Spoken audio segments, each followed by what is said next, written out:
أرسله الله بشيرا ونذيرا داعيا إلى الله بإذنه وسراجا منيرا.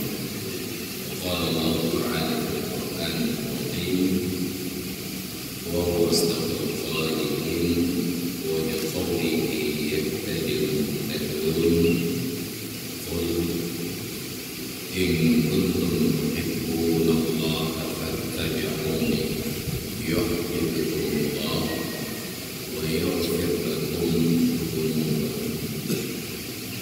صدق الله العظيم وبلغ رسوله النبي الحبيب الكريم ونحن على ذلك من الشاهدين والشاكرين والحمد لله رب العالمين. وبعد hadirin dan hadirat jamaah salat subuh dan pengajian yang dimuliakan Allah. Alhamdulillah di hari ini tepatan dengan 19 Muharram 1445 Hijriah. Kembali kita dapat berakhir untuk melanjutkan kajian yang membahas tentang aturan-aturan salat dan sampai pada bagian akhir dari rukun yang keempat, yaitu pembahasan tentang Fatihah sebelum kita masuk ke rukun berikutnya. Bismillahirrahmanirrahim. Wa sunnah limunfarid wa imamin wa ma'mumin takbirun fi kulli khafdin wa raf'in lil ittiba', dan disunnahkan untuk orang yang sholat sendiri, imam dan makmum. Apa yang disunnahkan? Takbirun fi kulli khafdin wa raf'in, mengucapkan takbir pada setiap kali turun dan bangkit. Khafad turun, rafa' bangkit. Lil ittiba', karena mengikuti praktek dari Nabi kita Muhammad sallallahu alaihi wasallam. La fi raf'in min ruku'in, tapi tidak disunahkan takbir ketika bangkit dari rukuk. Contohnya apilah. Bal yarfa'u minhu qailan sami'a Allahu liman hamidah. Tetapi dia bangkit dari rukuk sambil berucap sami'a Allahu liman hamidah. Arti secara harfiah telah mendengar Allah Ta'ala liman hamidah bagi orang-orang yang memujinya. Wa yakunu 'inda ibtida'ir raf'i min ar-ruku', dan ucapan sami'a Allahu liman hamidah itu dimulai sejak mulai bangkit dari rukuk dan berhenti ketika sampai pada posisi intisab, berdiri tegak. Tidak ada sebuah ketentuan pada aturan sholat, baik sholat pribadi ataupun apalagi sholat berjamaah. Untuk sholat berjamaah, takbir imam itu menjadi aba-aba untuk makmum kapan mulai bergerak dan kapan selesai. Imam memulai takbir intiqal. Makna takbir intiqal ini dari kata-kata naqlun, berpindah dari satu posisi badan ke posisi badan berikutnya, dari satu rukun fi'li ke rukun fi'li berikutnya. Itu ditandai dengan takbir. Takbir ini mulai dari rukun sebelum dan berakhir pada rukun yang berikutnya, yaitu dari rukun kita ini wa yantahi bil intihai. Dalam bahasa Arab, dia orang yang rukuk dari posisi berdiri tegak, dia mengucapkan takbir untuk rukuk itu dari tegak. Allahu Akbar. Ketika bangkit, dia mulai tasbih itu dari posisi rukuk. Sami'a Allahu liman hamidah. Itu untuk orang yang sholat sendiri, untuk imam dengan tambahan ketentuan sunat sebenarnya pada makmum ketika imamnya turun ke rukuk, dia tidak memulai gerakan rukuk kecuali ketika imamnya selesai. Diwakil imam dalam posisi tegak rukuk, Allahu Akbar, ya baru ketika selesai akbar imam, makmumnya itu bergerak. Kenapa? Untuk menghindari perbuatan makruh gerakan makmum bersamaan dengan gerakan imam. Apalagi sampai terjadi perbuatan haram, makmum bergerak lebih dahulu daripada imam. Kenapa demikian?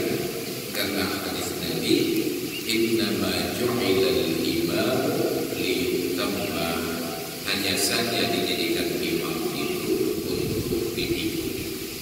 Di makna diikuti, yang diikuti ada di depan, yang mengikut ada di belakang.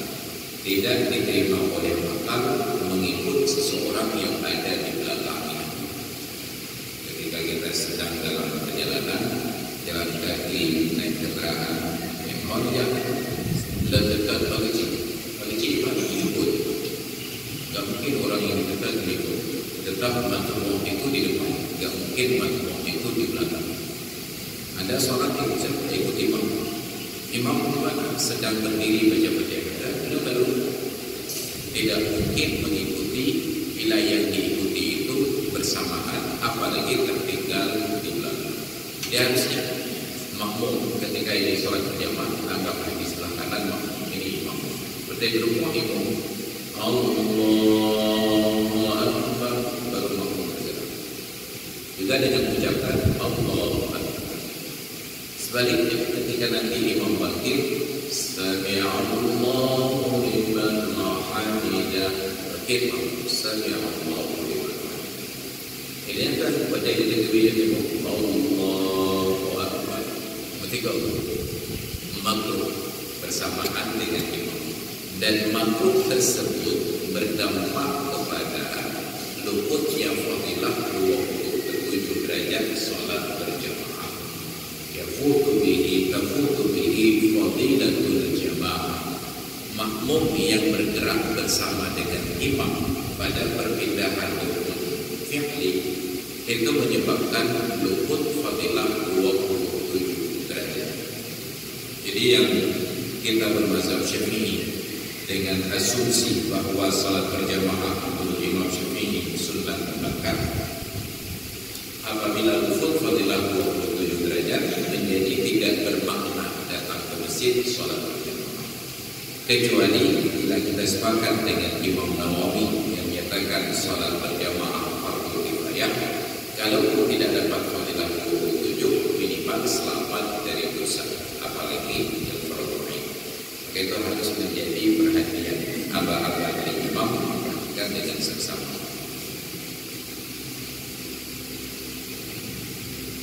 Wa amma inda intisabihi fayusannu Rabbana lakal hamdu.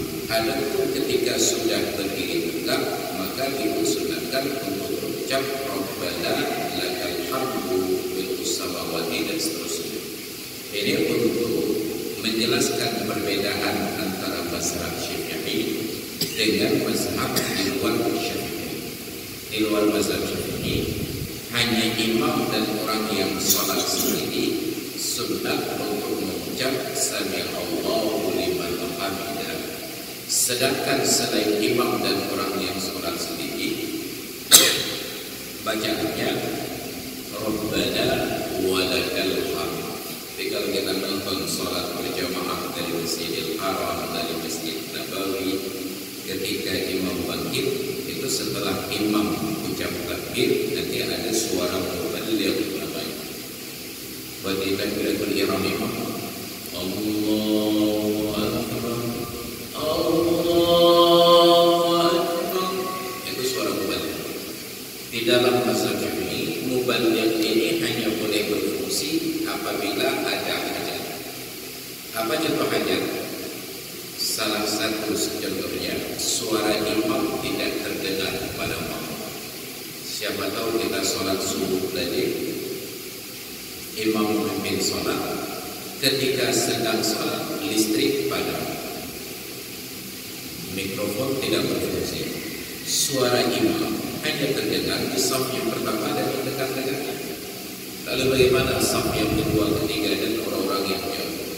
Maka ketika suara imam tidak terdengar, yang berdiri tepat di belakang imam itu harus menjalankan fungsi tabligh, menandakan Allahu Akbar. Hanya dengar oleh yang baligh ini besarkan suara Allahu Akbar, itu baligh. Terus spontan. Maka yang berdiri tepat di belakang imam harus paham tentang kondisi-kondisi darurat seperti ini, tentang hitungan rakaat, tentang bacaan imam dan lain sebagainya.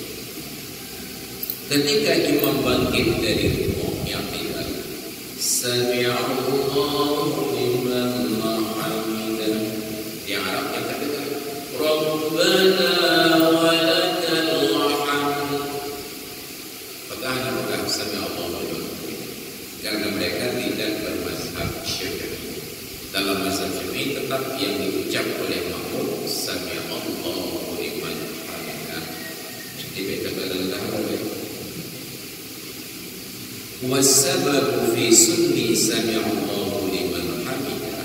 Adapun sebab kenapa pada saat yang tidak ucapannya Sami'allahu liman hamidah, anna Siddiq radhiyallahu anhu, bahwa Abu Bakar Siddiq radhiyallahu anhu, ma fatathu salatun khalfa Rasulillah sallallahu alaihi wasallam qattun, tidak pernah luput beliau salat tepat di belakang Rasulullah sallallahu alaihi wasallam.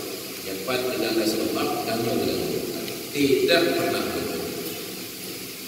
Faja'a yawman waqtu salatil asri, suatu hari datanglah waktu salat asar. Atau boleh dibaca faja'a yawman waqtu salatil asri, datanglah Abu Bakar suatu hari pada waktu salat asar. Famanna annahu fatathu ma'a Rasulillah sallallahu alaihi wasallam. Beliau menduga bahwa kamu ini sudah luput untuk berdiri tepat di belakang Rasulullah. Fa utamma bidzalika wa hawwan wa dakhala al-masjid. Maka gelisah ganaplah Abu Bakar dengan sebab demikian, dan beliau berjalan cepat. Harwala itu berjalan sudah setengah berlari. Wa dakhala al-masjid, beliau masuk ke dalam masjid. Fawajada Rasulullah alaihi wasallam mukabbiran fi rukuu, maka beliau dapati, Abu Bakar dapati Rasulullah sallallahu alaihi wasallam sedang takbir untuk rukuu. Abu Bakar masuk masjid, Rasulullah sedang takbir untuk rukuu. Coba perhatikan kisahnya. Faqala alhamdulillah, melihat Nabi sedang takbir turun untuk rukuk, Abu Bakar berucap alhamdulillah. Wa kabbara, beliau takbiratul ihram. Di mana posisi Abu Bakar berdiri? Khalfahu sallallahu alaihi wasallam, di belakang Nabi sallallahu alaihi wasallam. Ini coba rekonstruksi sejarah. Nabi kali ke sembahyang kali Fatihah telah bertedubi untuk rukuk. Abu Bakar baru sampai ke masjid. Nabi sudah takbir untuk rukuk, Abu Bakar baru sampai ke masjid. Pertanyaan, di mana Abu Bakar berdiri untuk salat? Ikut Nabi. Pertanyaannya, apa nggak ada orang lain yang salat? Kenapa bisa Abu Bakar berdiri tepat di belakang Nabi, padahal posisi Nabi sedang takbir untuk rukuk, sudah berjalan Fatihah, kemudian surat, Nabi sedang takbir untuk rukuk. Itu menunjukkan bahwa sahabat tidak sedisiplin kita sholatnya. Begitu takbir imam memberi penanda. Ada kalanya dalam kondisi tertentu mereka juga terlambat ke masjid. Bahkan Abu Bakar yang sampai ke masjid ketika Nabi sedang rukuk masih bisa berdiri tepat di belakang Nabi. Tidak mungkin Nabi akan takbiratul ihram kalau saf di belakangnya belum rapat. Nyentuh hadapannya. Bagaimana kalau ada saf kedua, ketiga dan keempat? Abu Bakar tetap berdiri belakang. Itu yang selalu saya katakan. Jangan-jangan ibadat kita ini lebih disiplin dan lebih tinggi kualitasnya daripada Nabi dan para sahabat. Sehingga nanti di akhirat surga kita lebih tinggi daripada surga Nabi dan sahabat. Yang gambaran sederhana itu rekonstruksi sejarah. Bila tidak, sungguh kita tidak mampu memahami Abu Bakar yang datang ke masjid ketika Nabi sedang takbir rukuk bisa berdiri tepat di belakang Nabi, kecuali saf itu masih kosong. Baru ada beberapa orang. Abu Bakar tetap meninggalkan Nabi. Kenapa? Karena ada para sahabat. Siapa yang sudah tetap berdiri pada tempat tersebut, dia prioritaskan untuk tetap di tempatnya sampai keadaan tidak memungkinkan untuk itu. Man sabaqa ila makanin mubah fa huwa ahqqu bihi. Barang siapa yang lebih dahulu sampai pada tempat yang mubah, dia lebih berhak padanya. Ditakdirlah Allah. Fa nazala Jibril wal Nabi sallallahu alaihi wasallam saat itu turunlah malaikat Jibril ketika Nabi sedang dalam posisi rukuk. Faqala, Jibril sampaikan informasi, ya Muhammad, sami'allahu liman hamidah. Wahai Muhammad, Allah telah mendengarkan pujian hamba yang telah memujinya. Siapa? Abu Bakar. Karena sangat bersyukur sempat dapat rakaat rukuk dengan Nabi, beliau berucap alhamdulillah baru takbiratul ihram. Ternyata ucapan alhamdulillah Abu Bakar direspon oleh Allah Ta'ala seketika. Maka turun malaikat Jibril hanya untuk menyampaikan informasi, wahai Muhammad, Allah telah menerima pujian dari Abu Bakar. Ini juga menjadi pengajaran adab dan akhlak dalam pergaulan. Ketika kita mendengar antara satu orang dengan orang yang lain saling kenal atau bahkan saling bermusuhan, terdengar ucapan pujian dari salah seorangnya, maka kita yang tahu sunnah untuk menyampaikan informasi tersebut. Simpulan puji orang. Ketika kita tahu ada orang yang memuji kita tanpa kehadiran, maka ikatan batin itu menjadi kuat. Ini contoh sederhana. Ketika kita tahu bahwa ada orang yang memuji kita ala dhahril ghaibi tanpa kehadiran kita, maka kita benar-benar mengikat batin. Artinya dia tidak memuji itu karena ingin cari perhatian, karena ingin menjilat, hanya anak-anaknya depan. Tanpa kehadiran kita dipuji. Memang bapaknya luar biasa. Didengar oleh orang yang mengenal saya, oleh yang mengenal Bapak tersebut. Benar aku yang turut bergabung di masjid penyiaran. Puja orang. Saya puja lengan. Luar biasa. Jadi begitu terdengar pujian ala dhahril ghaibi, ikatan batin itu luar biasa. Kalau memuji di depan, biasa. Karena ada kemungkinan tawalluq untuk menjilat. Nah, malaikat Jibril turun hanya untuk menyampaikan kepada Abu Bakar bahwa pujian beliau itu didengar oleh Allah. Padahal Abu Bakar sangat yakin Allah Ta'ala maha mendengar. Tetapi informasi tambahan bahwa Abu Bakar mendengar itu menyenangkan hati Abu Bakar. Faqala, begitu Nabi Muhammad bangkit, wa fi riwayatin, dalam satu riwayat, ij'aluha fi salatikum, jadikan bacaan tersebut di dalam salat kalian. Berucaplah beliau ketika bangkit dari rukuk tersebut, sami'allahu liman hamidah, padahal sebelumnya beliau rukuk dengan mengucapkan takbir dan bangkit dari rukuk juga dengan takbir. Pada rukuk awal Allahu Akbar, bangkit juga Allahu Akbar. Begitu terjadi peristiwa Abu Bakar ini, berubah aturan salat.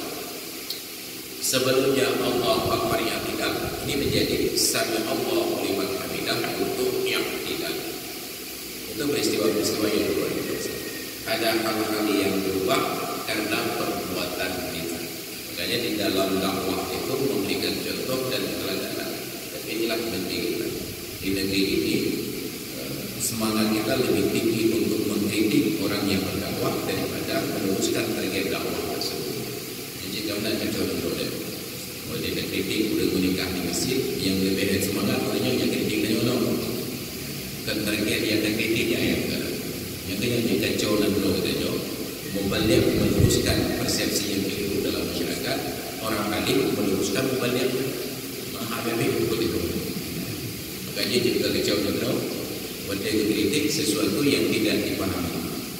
Orang awam begitu. Tapi ketika orang alim tidak paham, itu kita menjadi sangat dan buat anak SD anak hukum enak kita ngajar. Tapi orang kuliah ketika kita ada diskusi tidak paham, yang berikut itu bukan paham. Kenapa? Karena bahasanya sudah sangat jelas sangat terang, tapi masih ditanya lagi. Biar kita mengulang orang tiga lagi tahu antara musyabbah dengan musyabbah. Jadi ketika kita sampaikan informasi tersebut, kita luruskan bahwa ada yang keliru dari perbuatan, maka tugas di dalam Islam adalah untuk amar ma'ruf nahi munkar. Yang bukan munkar, ada yang ma'ruf. Kalau ada yang ma'ruf, perintahkan, suruh pada yang ma'ruf. Sedangkan tugas dakwah di dalam Al-Quran surat Al-Imran ayat 110 Allah Ta'ala menyatakan wal takum minkum ummatun yad'una ilal khairi, hendaklah ada di kalangan kalian satu golongan umat yang mengajak kepada sesuatu yang lebih baik. Bukan mengajak kepada kebaikan, tetapi menawarkan gagasan dan konsep yang lebih baik. Nyawa kagak. Nah, ada yang kebaikan, tawarkan yang lebih baik. Karena kalau hanya mengajarkan kebaikan, itu sudah ada pada fungsi adat MAA. Maka tugas adat itu mempertahankan kebaikan yang ada. Orang Aceh mengawin dari Yemen ke Kumar dengan pakaian sampai hari ini sudah zaman milenial. Orang Aceh menikah tetap pakai baju ke Kumar. Itu adat. Tetapi di dalam dakwah dia harus tawarkan konsep yang lebih baik. Nah, lebih baik banyak. Tapi pakaian selama tidak bertentangan dengan syariat sudah selesai. Maka tugas syariat itu, tugas mubalik itu, ketika darah baru memakai mahkota rambutnya terbuka, tugas kamu bagaimana pakaian tradisional adat Aceh ini darah baru pakai mahkota tetapi rambutnya tertutup.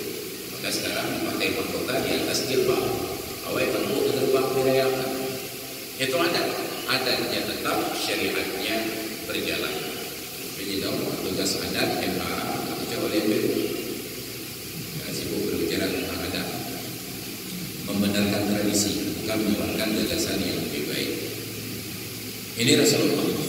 Ini beliau ubah dari sebelumnya Allahu Akbar menjadi Sami Allahu liman hamidah. Wa sunnah madduhu, dan disunnahkan memanjangkan takbir tersebut ila ayyasila ilal muntaqali ilaihi, hingga dia sampai ke rukun yang dia akan berpindah kepadanya. Wa in fassala bi jalsatil istirahah, sekalipun dijeda dengan duduk istirahat. Saya sering ingatkan dan berulang-ulang, takbir itu menunjukkan panjang pendeknya gerakan. Ketika gerakannya panjang, terdengar takbirnya panjang. Ketika gerakannya pendek, takbirnya juga pendek. Orang yang sujud, imam yang sujud, ketika bangkit untuk duduk, apakah duduk antara dua sujud atau duduk tasyahud, itu takbirnya pendek sepanjang gerakan. Dari sujud duduk, Allahu Akbar. Sedangkan dari posisi sujud untuk berdiri rakaat berikutnya, takbir itu sepanjang gerakan. Dari posisi sujudnya, Allahu Akbar. Ketika makmum mendengar takbir yang panjang, taulah makmum bahwa gerakan imam panjang. Tidak mungkin panjang gerakan kalau bukan untuk berdiri. Nah, sementara yang terjadi, ada beberapa imam yang dari sujud untuk duduk takbirnya panjang. Allahu Akbar. Makmum kadang-kadang dia takbir, kepahami mereka. Takbir mereka kata, aku dia rupanya duduk begitu. kayu kayu. Ini penipuan publik. Maka suara takbir dimulai dari rukun sebelum dan berakhir pada rukun sesudah. Jadi bukan sampai ke rukun dulu baru kemudian takbir. Saya ilustrasikan. Harusnya ketika takbiratul ihram dari posisi tegak untuk rukuk, Allahu Akbar, Sami'allahu liman hamidah. Ketika turun sujud, Allahu Akbar,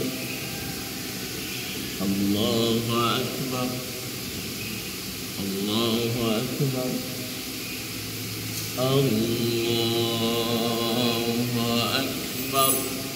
Itu harusnya panjang takbir dari rukun sebelum sampai rukun sesudah. Maka makmum ketika imam takbir gerukuk juga imam Allahu Akbar. Pada saat bar imam itulah baru makmum bergerak. Jadi ke imam payah gerukuk itu. Allahu Akbar, Sami'allahu liman hamidah. Sah salat, tidak batal, tetapi tidak mengamalkan sebagaimana yang disuruh. Dimulai dari rukun sebelum, berakhir pada rukun sesudah. Kenapa? Berulang-ulang kita ingatkan, khusus pada bab i'tidal itu berpotensi merusak salat masbuk. Masbuk dihitung dapat rakaat apabila sempat rukuk dan i'tidal sebelum imam sampai pada posisi sekurang-kurang rukuk.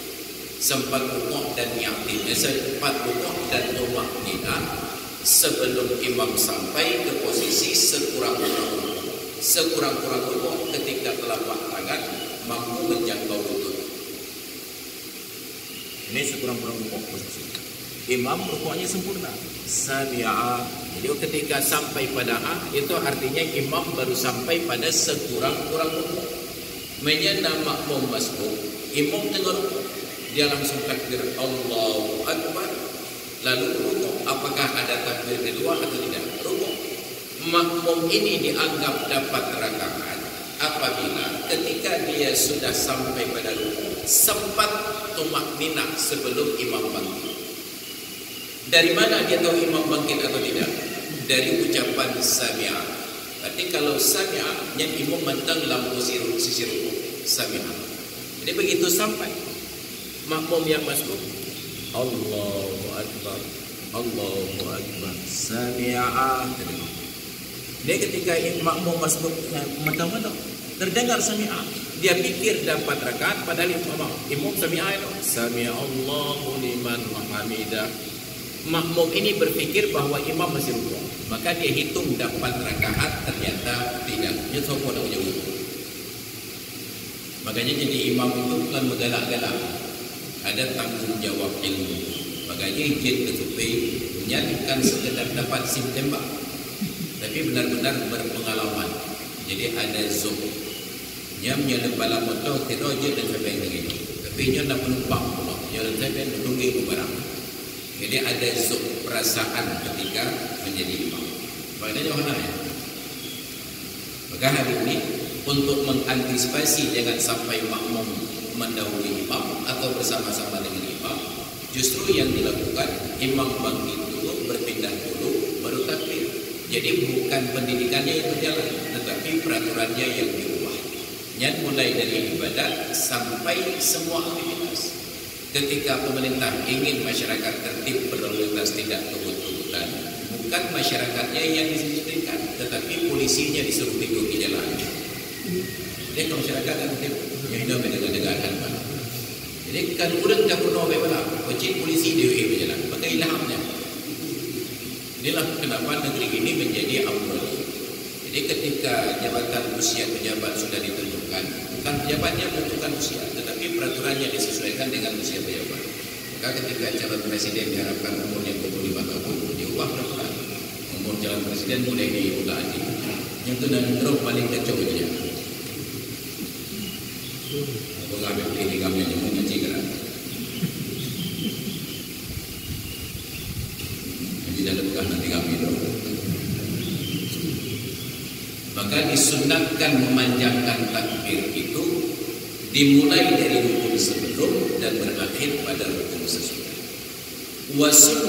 Wasunnah jahrun bihi, dan disunatkan jihar mengucapkan takbir tersebut lil intiqal, untuk berpindah dari rukun ke rukun, kataharrum, seperti disunatkan jihad pada takbiratul ihram.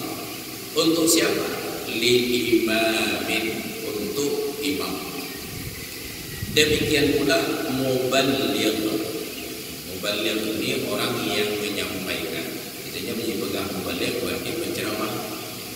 Sedangkan di Aceh sekarang semua pekerjaan ditangani oleh tukang. Anak-anak penceramah, yang punya tukang ceramah. Bapaknya tukang pengumpul, dengan tukang bangun, tukang kayu. Jadi bantu pekerjaan ditangani oleh tukang kayu.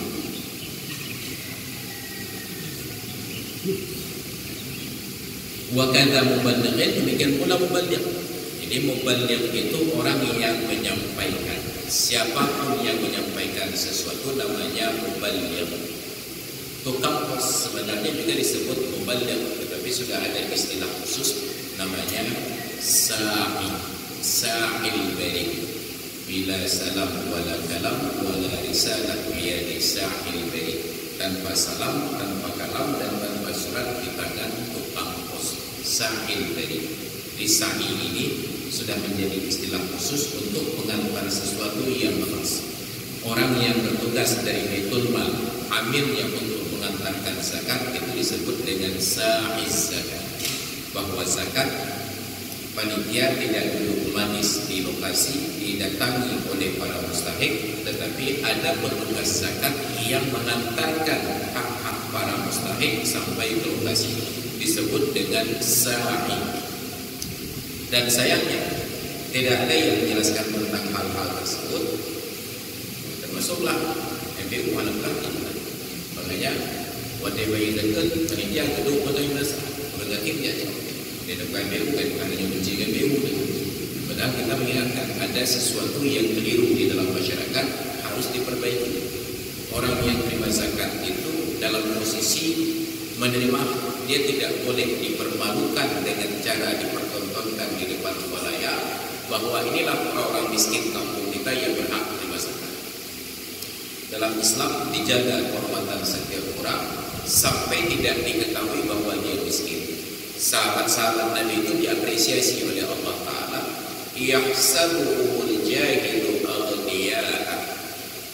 Orang-orang jahil menyangka para sahabat Nabi ini aghniya'a, sebagai orang-orang kaya.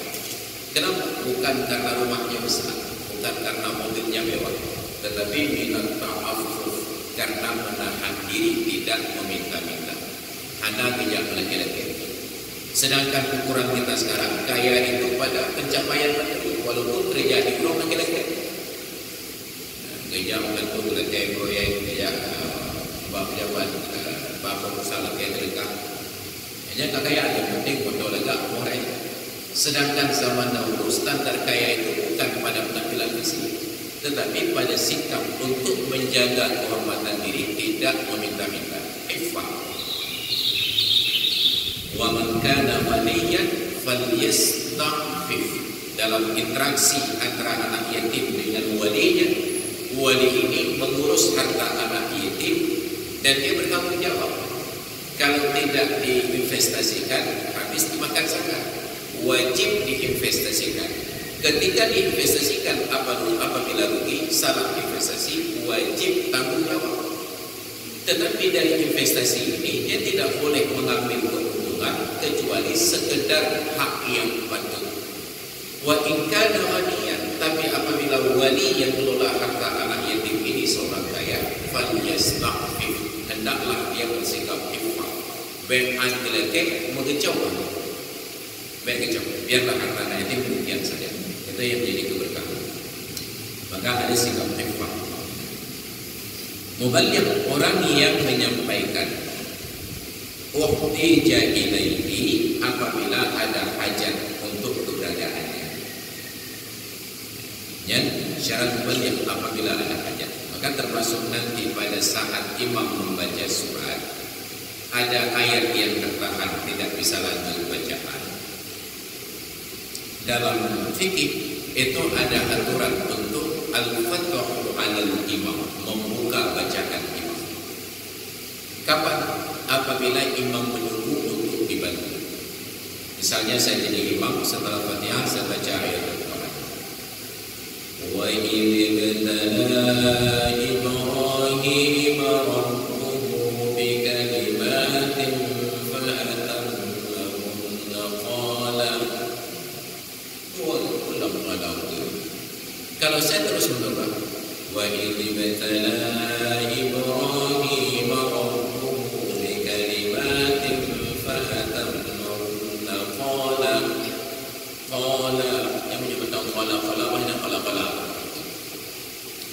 kapan diingatkan?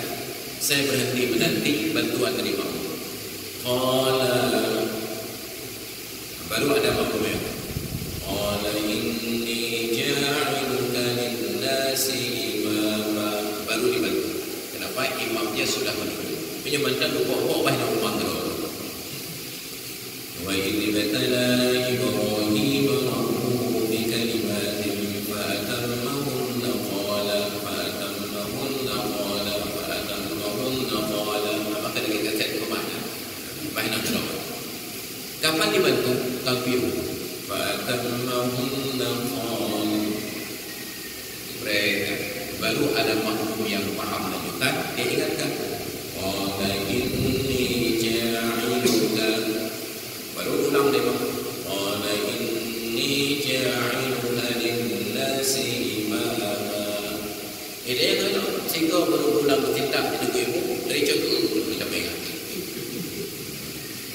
Wa idh ibtala Ibrahim rabbuhu bikalimatin faqala inni bikalimatin fa'atammahunna qala inni tatawulun. Padahal imam belum berharap al-fathu dibuka. Boleh jadi imam berhenti karena nafas terputus.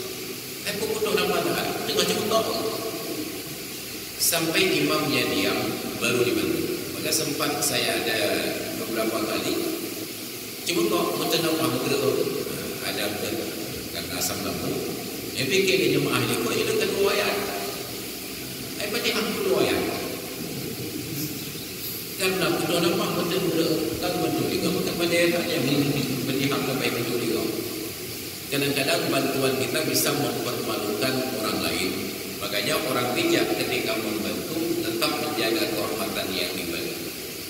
Murid kalau berkata yang JP kena bayi kan mau kepada mereka. Hanya anak yang berdua pada mereka dalam lebih pengen. Anak kepada bayi, anak yang berdua pada mereka. Dan mereka tak lalu jangan pengen lagi kumur. Dicipta begitu.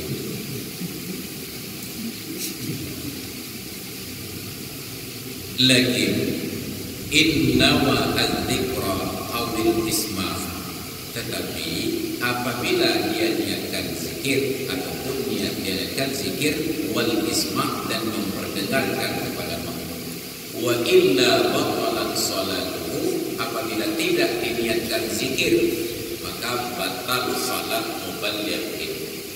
Muballigh kalau membesarkan suara hanya tujuan untuk memberitahukan informasi kepada makmum bahwa imam sudah rukuk, batal salat muballigh tersebut. Jadi harus diniatkan untuk zikir ataupun zikir dan membenarkan. Kama qala Syekhuna fi Syarhil Minhaj, sebagaimana dinyatakan oleh Syekh Zakaria Al-Ansari dalam kitab Syarah Minhaj.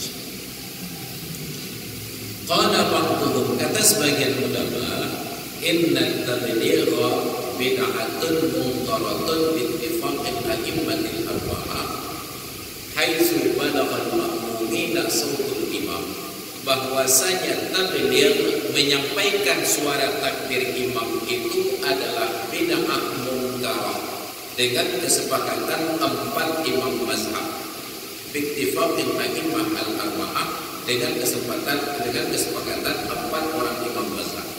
Kapan menjadi bid'ah munkarah? Haitsu balaghal ma'mumina sautul imam, sekira-kira sampai kepada makmum suara imam. Maka sampaikan kepada ulul Arab, yang praktek di Masjidil Haram dan Masjid Nabawi, yang bid'ah munkarah, beda yang lebih ke bid'ah. Kenapa? Karena suara imam dan suara muballigh itu keluar dari corong mic yang sama. Sama keras suaranya, hanya iramanya yang berbeda. Cinakan di Masjidil Haram. Allahu Akbar dengan sound system yang kelas nomor 1 di dunia. Terdengar bulat suara. Nyanyi pula muballigh. Tapi tetap muballigh jalan terus. Allahu Akbar. Tidak perlu, dan itu bid'ah munkarah dengan kesepakatan 4 imam mazhab. Mana gabung yang dari penyerat saja kena dekahnya bid'ah. Doa awak Arab kata yang galak-galak kata yang kau yang kena padanya dan berarti keduanya bid'ah. Jadi maka ketika membidah-bidahkan orang lain, kita lupa bahwa kita sedang membidahkan diri sendiri. Maka na'udzubillah, menyatakan begitu roja kritik kau, hantik hotel lebih. Tapi karena kita tugas hanya berdakwah, tidak ada waktu untuk mengkritik orang lain. Jika belum ada yang kritik dia, yang nomor ini. Wa kuriha al-jahru bihi li ghairihi min munfaridin wa makruhin. Dan dimakruhkan jihad ketika mengucapkan takbir untuk siapa makruh? Orang yang salat sendiri dan makmum. Maka yang salat sendiri takbirnya sir, yang jadi makmum takbirnya sir, tidak boleh jihad. Apa kadar sir? Suara yang terucap terdengar ke telinganya sendiri. Bak kunyum roh, menyebab kunyum roh telinga yang kita tahu belum memilih diri nafsu. Allah. Telinga bak kunyum roh, telinga kunyum. Orang sekarang sangat sensitif. Begitu mendengar suara orang di sampingnya kemana keruhan. Padahal dulu Rasulullah ketika mengimami salat, ada makmum yang membaca setelah takbiratul ihram, Allahu akbar kabira walhamdulillahi katsiran wa subhanallahi bukratan wa asila. Makmum ini bukan sahabat utama yang berdiri pada saf utama, paling dekat saf kedua. Saf pertama kan nyepat pas saf pertama Nabi ini, tapi bacaannya yang sir itu terdengar pada telinga Nabi. Pertanyaannya, apakah diprotes oleh Nabi kerasnya suara bacaan makmum tersebut? Tidak. Nabi lebih apresiasi kepada inisiatif untuk bacaan yang dilakukan. Manil qari, manil qail, nyanto yang berucapnya. Ini untuk dengan ana ya Rasulullah, saya ya Rasulullah. Kata Nabi, aku perhatikan para malaikat saling mendahului untuk mencatat bacaan kamu tadi. Gak apresiasi. Hidayah tapi dalam telinga tukar. Maka nak cocok dengan Nabi. Nabi itu toleransinya luar biasa. Nyepat pasaf yang terdengar suara pada Nabi dan beliau tidak persoalkan suara tersebut. Ini lagi. Maka ada pemahaman ibadat kita yang harus dikalibrasi ulang. Saya sering kritik tentang pemahaman khusyuk. Bedanya menjaga khusyuknya. Anak gadis boleh. Sampai itu mengubah tentang semuanya. Orang perlu juga. Padahal Nabi ketika sedang salat, itu cerita dari Abdullah bin Abbas bin Abdul Muttalib. Saya menginap suatu malam di rumah bibi saya, di Maimunah binti Haris al-Hilaliyah, istri Nabi. Tetapi bibi dari Abbas yang ketanda Nabi kawin nanti bermalam di tempat tersebut. Tengah malam Nabi bangkit salat tahajud. Abdullah bin Abbas tidak tidur. Beliau mengamati gerak-gerik Nabi, segala tubuh Nabi. Begitu Nabi bangkit berdiri untuk salat, Abdullah bin Abbas segera bangkit berwudu dan ikut salat dengan Nabi. Tapi Abdullah yang masih kecil ini tidak berdiri di belakang, tidak berdiri di sebelah kanan. Gedang kaki Nabi, nyapat Nabi, tahu. Karena aturan salat berjamaah, makmum yang laki-laki seorang diri makruh berdiri di sebelah kiri imam. Apa yang terjadi? Nabi yang sedang salat gemat oleh Abdullah bin Abbas, betullah berdiri di atas Nabi. Pertanyaannya, tak khusyuk kemayang? Adakah khusyuk salat itu? Yang tengah kemayang, ketemanya amat boleh kebanyakannya boleh pulang lagi. Tidak ada orang yang salatnya lebih khusyuk daripada Nabi. Itu menunjukkan bahawa kepedulian tentang kejadian di dalam salat tidak menambahkan khusyuk. Tidaknya jantung khusyuk, imam salah rakaat ahli kupingan. Nunggu. Dan tadi ke imam tak betul. Imam kali orang rakaat Nabi kan khusyuk mata. Yang tak khusyuk pingsan. Khusyuk itu adalah konsentrasi yang tinggi atas pekerjaan yang sedang terjadi, yang sedang berlangsung. Yang khusyuk. Baru dianggap tidak khusyuk. Kita nyoy tino. Hana mudah, tapi adik dia jawab dengan syafir redha air. Kapan baru kembali ketika imam Allah Akbar baru sampai ke Irak lagi. Maka mengetahui peristiwa yang terjadi di sekitar tidak menafikan khusyuk. Kita sedang berdiri tegak untuk salat di dalam saf, lewat orang yang mau melintas. Terpegang menjarum. Ini dan melipong ada khusyuk. Kita mereka dalam lewat. Justru itu bahagian dari khusyuk. Dia tahu bahawa praktek salatnya sedang berlangsung dan sedang terjadi pelanggaran. Itu makna khusyuk. Jadi kalau khusyuknya anak-anak tinggal menyehana betul, itu khusyuk pingsan. Kan disunatkan takbir pada setiap bangkit dan turun dan suaranya sir, tidak boleh jihar kecuali untuk imam saja dan mubaligh apabila dibutuhkan. Wallahu a'lam bishawab wa ilaihi marji'un. Baiklah hadirin sekalian, ya insyaallah demikian kajian kita di pagi ini, dan akan terbit matahari jam 6:34. Sekarang baru 6:32. Kita tambah sedikit, bila ada pertanyaan disilakan dengan segala hormat. Ya, silakan.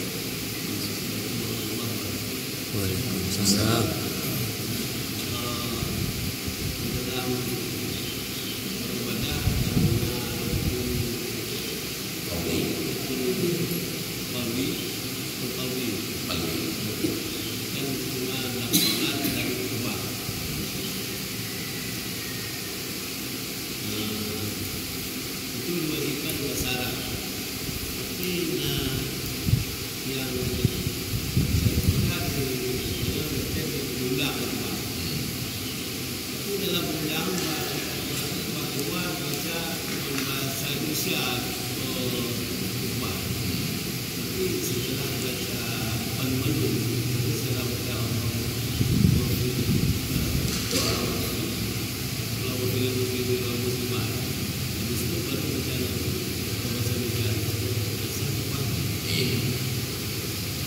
Di dalam ibadat hanya ada dua ibadat yang terdapat rukun qauli,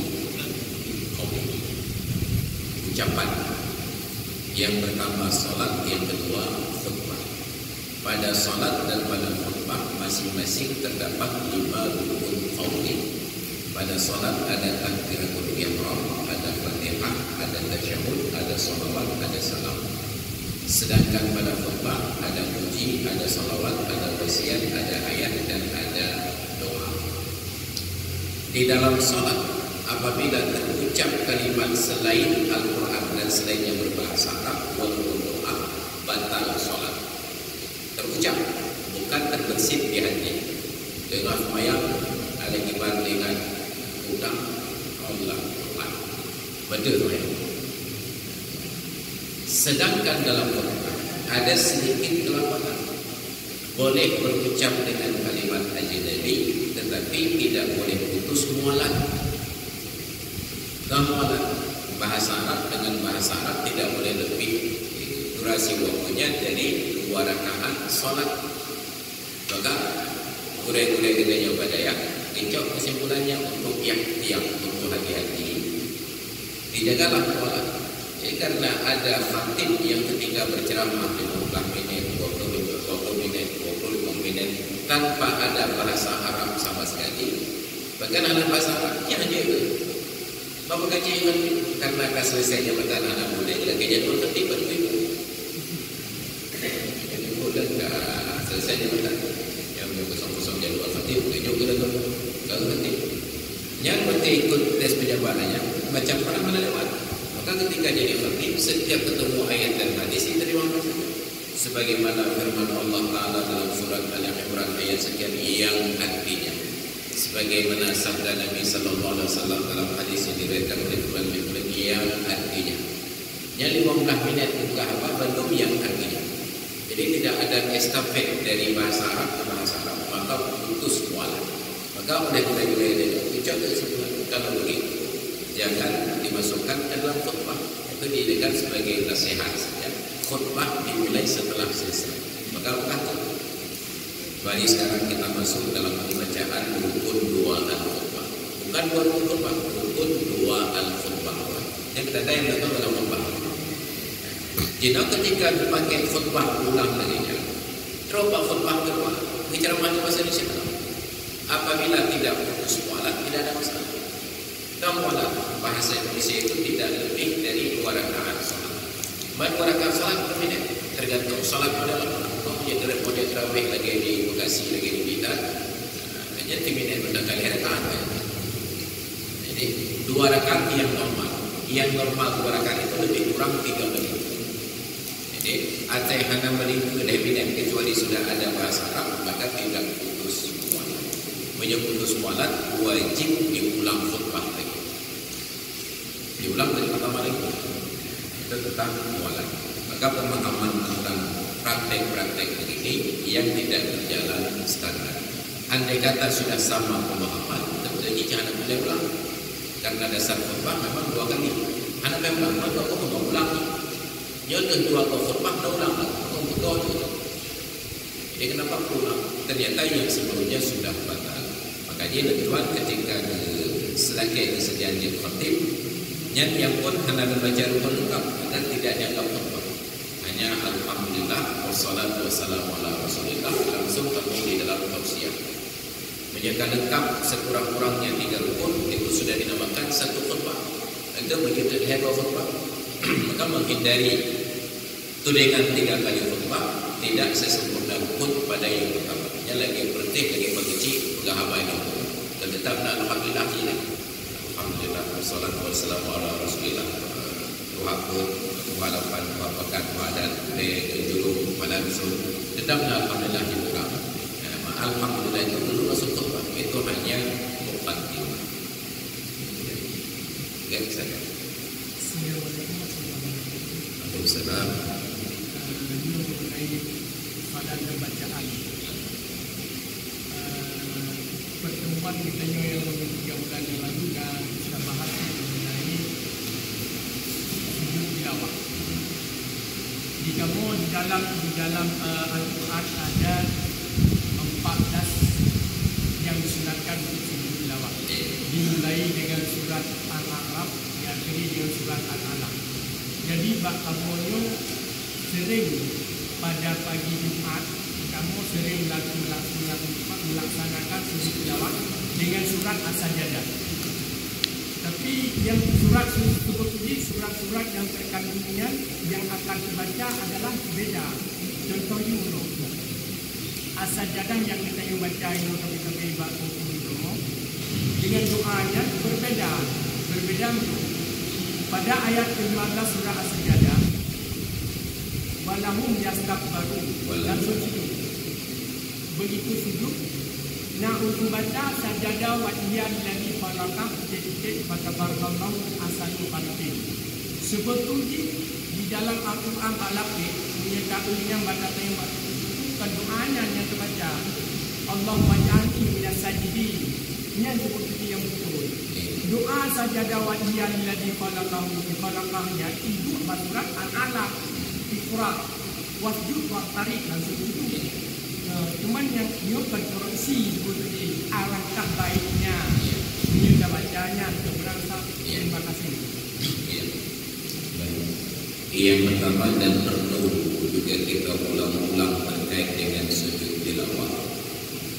Sujud sajadah di dalam salat itu tidak boleh direncanakan kecuali pada salat subuh hari Jumat hanya dengan membaca surat Hamid sajadah.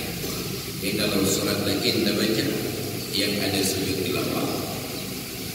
Walaupun pada sholat subuh hari Jumat, kalau disengaja itu sudah membatalkan sholat. Kenapa? Karena sejak dari sebelum sholat sudah ada keinginan untuk mengubah aturan praktek sholat. Maka hanya diizinkan merencanakan sujud tilawah pada sholat subuh hari Jumat. Syaratnya surat yang dibaca surat Hamim saja. Menyuruh baca surat lain dan ini untuk tenang yang terikutan kebetulan. Yang kedua, sujud tilawah, sujud syukur itu dua sujud ibadah yang boleh dipraktek di luar sholat. Sedangkan di dalam sholat hanya boleh sujud tilawah, tidak boleh sujud syukur. Baik sujud tilawah ataupun sujud syukur, aturan umum bacaannya tetap yang sajadah wajhiyah lillazi khalaqahu wa sawwarahu wa syaqqa sam'ahu wa basarahu bi hawlihi wa quwwatihi fatabarakallahu ahsanul khaliqin. Bacaan itu sunat, tetapi nanti ada al-muqaddam bil makan yang lebih sesuai dengan situasi dan kondisi. Lagi bab sujud sahwi, sujud sahwinya benar. Yang kedua bagaimana bacaan kita? Subhana man la yanamu wa la yasjud. Tapi yakinlah kata para ulama, yang paling afdal untuk bacaan pada sujud sahwi tetap subhana rabbiyal a'la wa bihamdihi. Bahkan terbaca subhana man la yanamu wa la yasjud li'annahu muqabiqun bil maqam, karena itu yang lebih sesuai dengan situasi dan kondisi. Karena kondisi kita yang tengah pulau dan punya Allah yang hanya dekat dan hanya pulau, maka sujud tilawah Rabbanum sujud tilawah bacaannya saja dewajiyah lillazi khalaqahu. Sedangkan yang sujud ayat sajadah hamim sajadah itu ada bacaan khusus, tapi tidak menafikan sunat yang lain. Coba kita lagi kunci dakwah mengajarkan sesuatu yang lebih baik. Nah, yang benar kita baca ayat yang lain. Maka sosialisasi itu tidak berjalan dengan baik. Buat tidak ada yang ada umatnya, Allah adanya pihak berubah. Yang tidak dihitungkan. Jadi ketika ada sesuatu yang lebih baik, terima. Bahwa tidak mampu kita amalkan, jangan melemahkan semangat orang yang mendakwahkan. Ya tapi harus malah mendakwah. Ini beda yang depan. Yang lagi kita yang mendakwah tentang beda mahram dengan murid. Ini beda rumah. Beda baru dibancing. Ada juga betul salah. Maka hal-hal yang salah itu kita luruskan.